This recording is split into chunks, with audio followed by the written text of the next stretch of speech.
दरवेशाना जिंदगी में बादशाही करने वाला, पैबंद लगे कपड़े पहनने वाला, अल्लाह के रसूल सल्लल्लाहु अलैहि वसल्लम का पहला जानशीन और जमहूरियत का सच्चा इलमबरदार हज़रत अबू बकर सदीक़ रज़ियल्लाहु अन्हु हमारे रसूल पाक सल्लल्लाहु अलैहि वसल्लम से सिर्फ 2 साल छोटे थे। बचपन ही से उन दोनों में दोस्ती थी। दोनों तिजारत में इकट्ठे रहते थे। हजरत अबू बकर इस्लाम से पहले भी सच्चे और ईमानदार ताजिर मशहूर थे और उनका कारोबार खासा वसीह था। जब हमारे रसूल पाक सल्लल्लाहु अलैहि वसल्लम को नबूवत अता हुई तो नौजवानों में सबसे पहले इस्लाम को कबूल करने वाले हज़रत अबू बकर सदीक़ रज़ियल्लाहु अन्हु ही थे। मक्का में गरीब परवरी और इंसानी हमदर्दी के लिए बेहद मशहूर थे और अक्सर ग़ुलामों को खरीद कर आज़ाद कर दिया करते थे।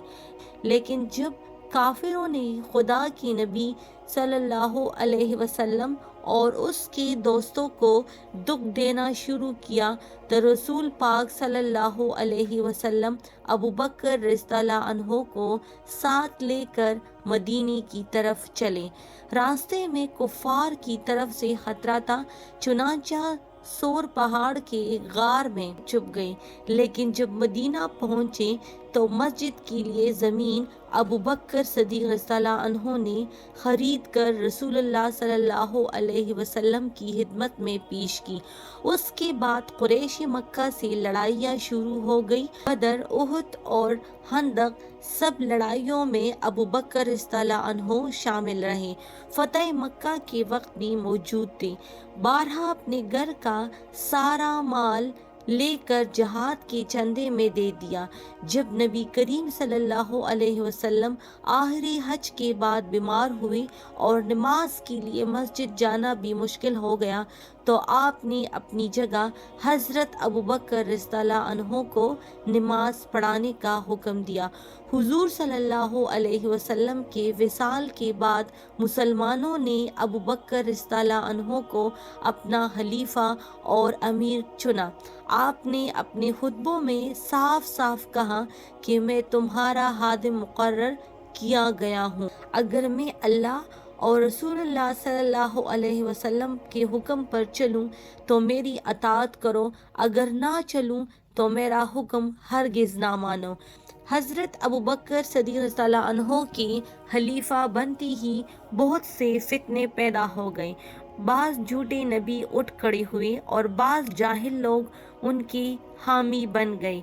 बाज़ ने ज़कात देने से इनकार कर दिया, लेकिन हज़रत अबू बकर रज़ियल्लाहु अन्हु ने निहायत मर्दानगी से उन फितनों का मुकाबला किया और थोड़ी ही मुद्दत में उन सब को कुचल के रख दिया। ईरानियों और रूमियों से लड़ाइयाँ हुई, लेकिन उनके फैसले हज़रत अबू बकर रज़ियल्लाहु अन्हु के इंतकाल के बाद हुए। ताहम इराक़ और शाम पर मुसलमानों का कब्ज़ा हज़रत अबू बकर रज़ियल्लाहु अन्हु ही के अहद में हो गया था। सिर्फ 2.25 बरस खिलाफत की और हुक्मरान होने के बावजूद निहायत फ़कीराना ज़िंदगी बसर करते रहे। मुसलमानों के ख़जाने पर उनके मसारिफ का कोई बोझ ना था और सिर्फ चंद दरहम रोज़ाना लेते थे। मरते वक्त वसीयत फरमाई कि मेरे बाद हज़रत उमर रज़ियल्लाहु अन्हु को अपना अमीर बना लेना। हज़रत अबू बकर सदीक़ रज़ियल्लाहु अन्हु की मौत 634 में हुई और उनकी खिलाफत 12 साल तक रही। वो एक ईमानदार और अहम शख्सियत थी जो इस्लामी तारीख़ की इब्तिदाई दौर की एक नुमाया मिसाल है और मुसलमानों के लिए क़दवा की हैसियत रखते हैं। हज़रत अबू बकर सदीक़ रज़ियल्लाहु अन्हु हुजरा आयशा में अन हज़रत के पहलू में दफन किए गए।